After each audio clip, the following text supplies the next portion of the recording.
হাতে সময় কম থাকলে ব্রেকফাস্ট বা স্কুল অফিসের টিফিনে দারুণ কিছু স্বাস্থ্যকর রেসিপি বানাতে মন চাইলে এই রেসিপি বাড়িতে বানিয়ে দেখতে পারেন। খুব কম সময় কম উপকরণ দিয়ে বানানো যায় আর খেতেও ভীষণ ভালো হয়। আশা করি ভালো লাগবে। নমস্কার, আমি রুমি, আপনাদের সবাইকে আবারও একটা দারুণ স্বাদের রেসিপিতে স্বাগত। প্রথমে একটা মিক্সির জার নিয়েছি। মিক্সির জারের মধ্যে দিয়ে দিচ্ছি মেজারিং কাপের 1 কাপ সুজি। এখানে আমি 200 গ্রামের মতন সুজি নিয়ে নিলাম।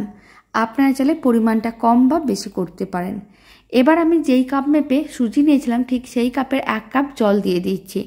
তারপরে মিক্সির জারের ঢাকনাটা বন্ধ করে দিতে হবে আর সুজিগুলোকে খুব ভালো করে পেস্ট করে নিতে হবে। খুব ভালো করে সুজিগুলো পেস্ট করে নিয়েছিলাম। মিশ্রণটা রেডি হয়ে গেছে। এবার এই সুজির মিশ্রণটাকে একটা বড় মিক্সিং বোলের মধ্যে নিয়ে নিতে হবে। আর এইভাবে সুজিটা পেস্ট করে নিলে বেশ নরম তুলতুলে হয় আর খেতেও ভালো লাগে। মিক্সির জারের মধ্যে কিছুটা পরিমাণ জল দিয়ে মিক্সির জারটাকে ভালো করে ধুয়ে নিয়েছিলাম, সেই জলটাও দিয়ে দিলাম। আর দিয়ে দিচ্ছি একটা ডিম। এবার আমি এর মধ্যে দিয়ে দিচ্ছি একটা কুচনো পেঁয়াজ, মানে মিডিয়াম সাইজের একটা পেঁয়াজকে ছোটো ছোটো টুকরো করে কেটে নিয়েছিলাম।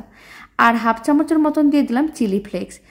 তবে আপনারা চাইলে কুচনো কাঁচা লঙ্কাও দিতে পারেন। আর স্বাদ অনুযায়ী লবণ দিয়ে দিলাম 4 চামচের 3 ভাগের 1 ভাগ।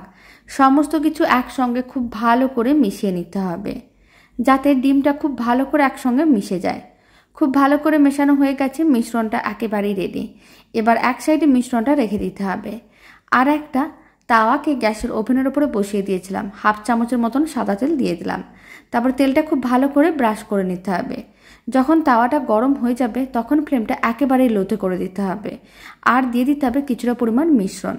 তারপরে লো ফ্লেমে খুব ভালো করে মিশ্রণটাকে চারিদিকে ছড়িয়ে নিতে হবে। খুব ভালো করে ছড়ানো হয়ে গেছে। ফ্লেমটা মিডিয়ামে রেখে এইভাবে 1 মিনিট রেখে দিতে হবে, যাতে ওপরের অংশটা শুকনো ভাব চলে আসে। প্রায় 1 মিনিট মিডিয়াম ফ্লেমে এইভাবে রেখে দিয়েছিলাম। আপনারা দেখুন ওপরের শুকনো ভাব চলে এসেছে আর কালারটাও চেঞ্জ হয়ে গেছে। তখন সাইডগুলো এইভাবে একটু আলাদা করে দেখে নিতে হবে। তারপর একটু উল্টে পাল্টে নিতে হবে। আর উল্টে পাল্টে দুদিকই হালকা লাল করে ভেজে নিতে হবে। তবে আপনারা চাইলে আর একটু লাল করেও ভেজে নিতে পারেন।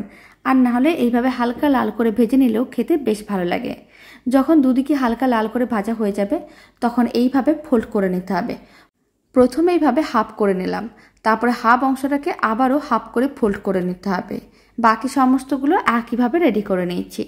আর এখানে আমি 1 কাপ সুজি ও 1টি ডিম দিয়ে 6টার মতন সুজি ও ডিমের পরোটা রেডি করেছি। আপনারাও বাড়িতে এইভাবে পরোটার রেসিপিটা বানিয়ে দেখতে পারেন। খুব কম সময়ের মধ্যে রেডি হয়ে যায় আর খেতেও বেশ ভালো হয় আর বেশ নরম তুলতুলে হয়।